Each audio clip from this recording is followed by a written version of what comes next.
민수기 11장 16절에서 35절 말씀입니다. 여호와께서 모세에게 이르시되 이스라엘 노인 중에 내가 알기로 백성의 장로와 지도자가 될 만한 자 70명을 모아 내게 데리고 와 회막에 이르러 거기서 너와 함께 서게 하라.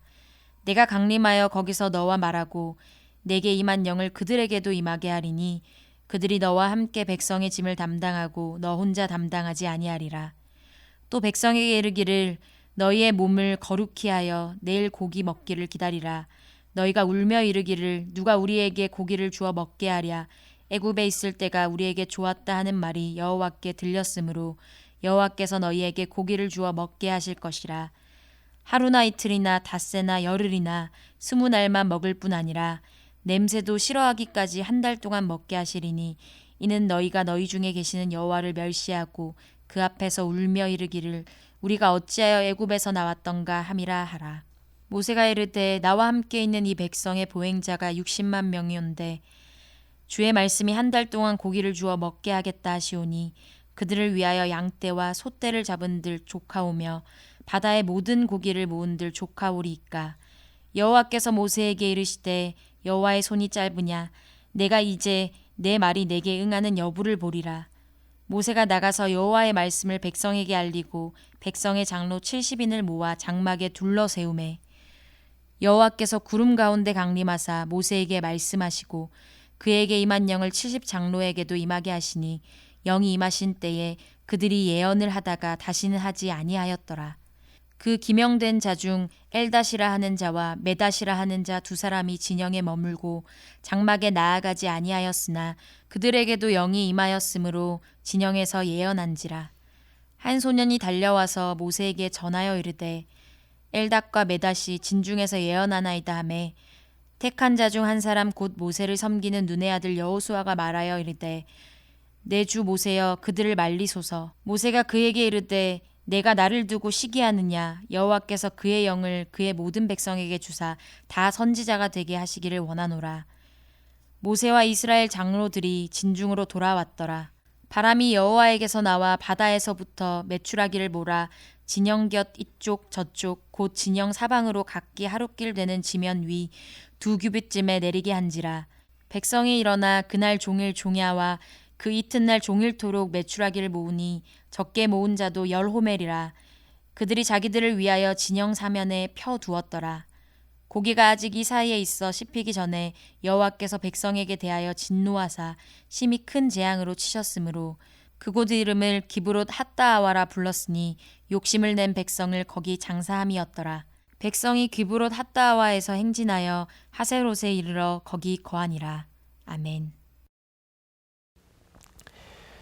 오늘도 하나님의 말씀으로 하루를 시작하기 위하여 또 하나님의 말씀에 온전히 붙들리기 위하여 큐티의 자리에 나오신 사랑하는 주님의 교회 모든 성도님들 진심으로 환영하고 또 축복합니다. 우리 하나님께서는 모세가 이스라엘의 지도자로서 얼마나 많이 수고하고 애쓰는지를 그 누구보다도 잘 아셨습니다. 그래서 하나님께서는 모세에게 너와 함께 짐을 나눠질 이스라엘의 지도자 70명을 세우라고 명령하셨습니다. 하나님이 하신 이 하나의 명령을 통하여서 우리는 하나님께서 어떤 분이신지를 알 수가 있는데요. 우리 하나님은 결코 우리의 수고와 헌신을 모르시지도 않고 또 외면하시지도 않으시는 분이라는 겁니다. 나의 수고를 사람들이 몰라준다고 서운해하신 적 혹시 있으십니까? 교회 일을 하다 보면 누구나 한 번쯤은 그런 생각을 하게 됩니다. 내가 이렇게 수고하는데, 내가 이렇게 애를 쓰는데 왜 사람들은 나의 수고를 몰라줄까? 라는 그런 고민 말이죠. 그런데 정말 사람들은 잘 모릅니다. 생각보다 누가 수고하고 누가 애쓰는지 관심이 없기도 합니다. 그런데 우리 하나님은 결코 그러시지 않습니다. 하나님의 백성들이 자신을 위하여 수고하고 애쓰는 것, 그 누구보다도 잘 아시는 분, 그 누구보다도 확실하게 기억해 주시는 분이 바로 우리 하나님이십니다. 사랑하는 주님의 교회 성도 여러분, 오늘도 우리는 하나님이 맡겨주신 사명을 열심히 감당하며 살아가고 있습니다. 또 이 땅에서 그리스도인으로 살아간다는 것이 정말 쉽지 않지만 그럼에도 불구하고 치열하게 이 믿음의 삶을 살아가고 있습니다. 그 사실을 우리 하나님께서는 다 알고 계시고 기억하고 계신다는 그 사실만으로도 힘을 얻으시고 위로 얻으시길 간절히 바랍니다. 그리고 우리 하나님께서는 결코 우리가 혼자 일하도록, 홀로 일하도록 내버려 두시는 분이 아니시다라는 것이지요. 하나님 자신이 홀로 일하지 아니하시고 함께 협력하여 일하시는 분이기 때문입니다. 사실 우리가 믿는 하나님은 전능하신 하나님이기 때문에 모든 것을 가능케 하시는 하나님이십니다. 우리 하나님께 불가능은 없고 하나님은 하나님 혼자서도 모든 것을 다 이루실 수가 있는 분이십니다.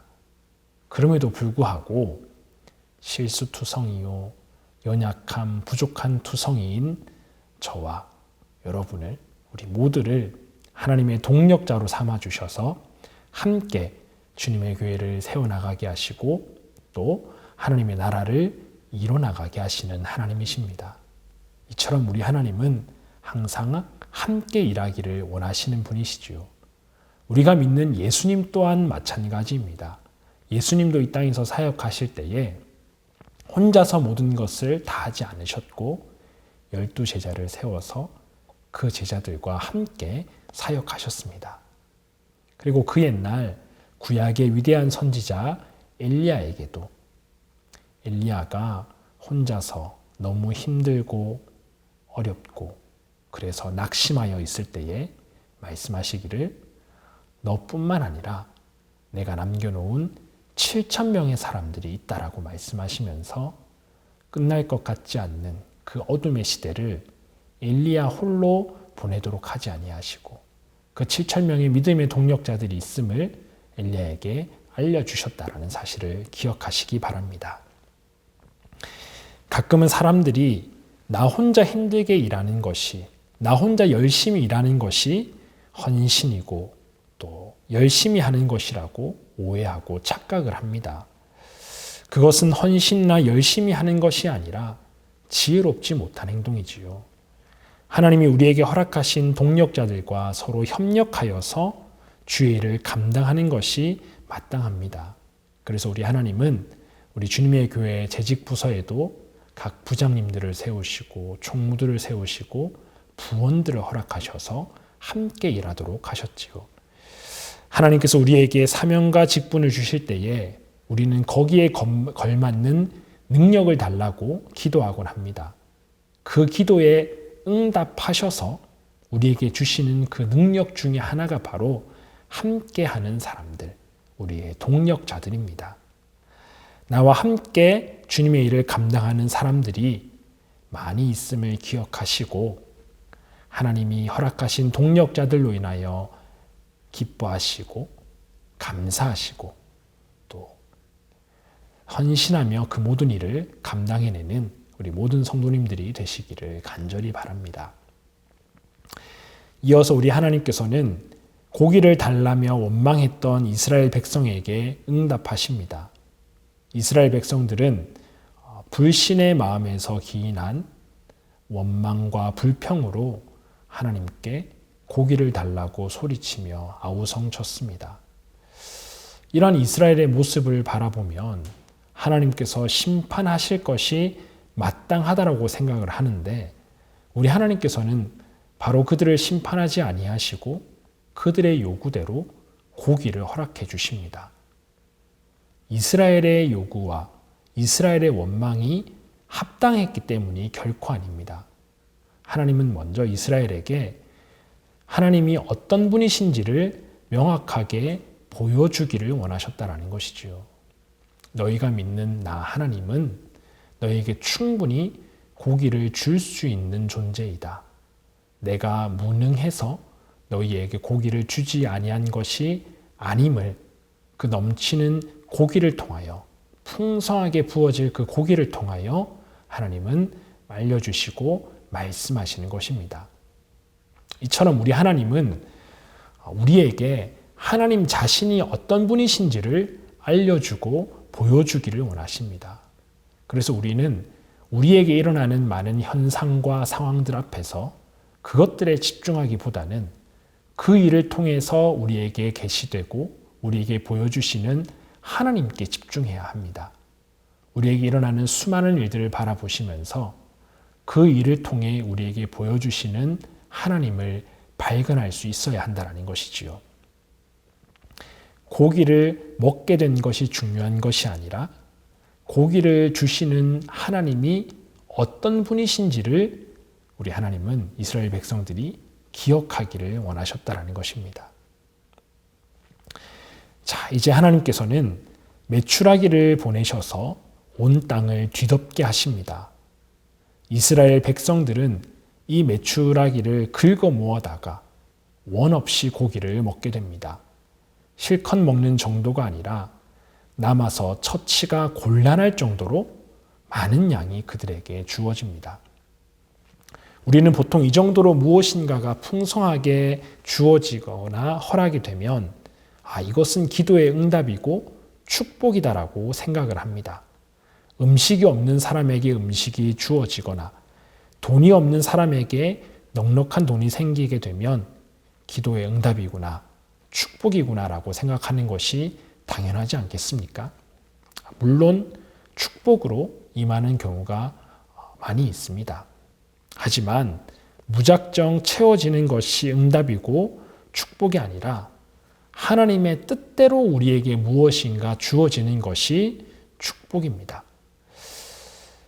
하나님의 뜻은 배제된 채 나의 욕심이 이루어지고 나의 욕망이 채워진다면 그것은 축복이 아니라 비극이라고 할 수가 있겠지요.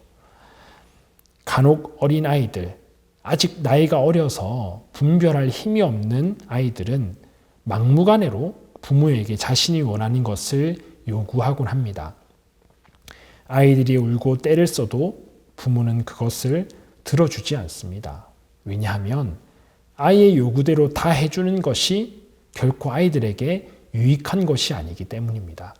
도리어 아이의 요구대로 다 들어준다면 당장은 아이는 만족하겠지만 결국에는 아이를 망치는 길임을 부모는 잘 알기 때문입니다. 자, 넘치는 고기를 선사받은 이스라엘 백성들은 신이 나서 고기를 먹기 시작했겠지만 오늘 33절의 표현에 의하면 고기가 아직 이 사이에 있어 씹히기 전에 재앙이 그들에게 임하여 그들이 심판을 받았다라고 이야기를 합니다. 욕심을 낸 백성들을 하나님께서 심판하신 것이지요. 34절에서는 그들이 심판받은 그곳의 이름을 기브롯 핫다와라고 이름하였습니다. 기브롯 핫다와는 탐욕의 무덤 또는 탐욕의 동산이라는 뜻을 가지고 있는데 탐욕의 결과는 만족이 아니라 이렇게 아무것도 얻지 못하는 하나님의 심판이 기다리고 있다는 것을 우리에게 보여주고 있습니다. 사랑하는 주님의 교회 성도 여러분, 혹시라도 나의 욕심이 채워지지 않고 또 욕망이 실현되지 않아서 실망하고 있지는 않으십니까? 그렇다면 오히려 다행인 일입니다. 하나님께서 내 욕심과 욕망대로 상황이 흘러가지 않게 하시고 나를 오히려 지키고 계시는 것이기 때문이지요. 나의 욕심과 욕망을 잠재우고 하나님께서 채워주시는 것들로 가득한 삶을 우리는 살아야 하겠습니다. 오직 하나님이 나를 위해 채워주시는 것들로 만족하며 감사해하며 그러한 삶을 살아가는 우리 주님의 교회 모든 성도님들 다 되시기를 간절히 소망하며 축복합니다.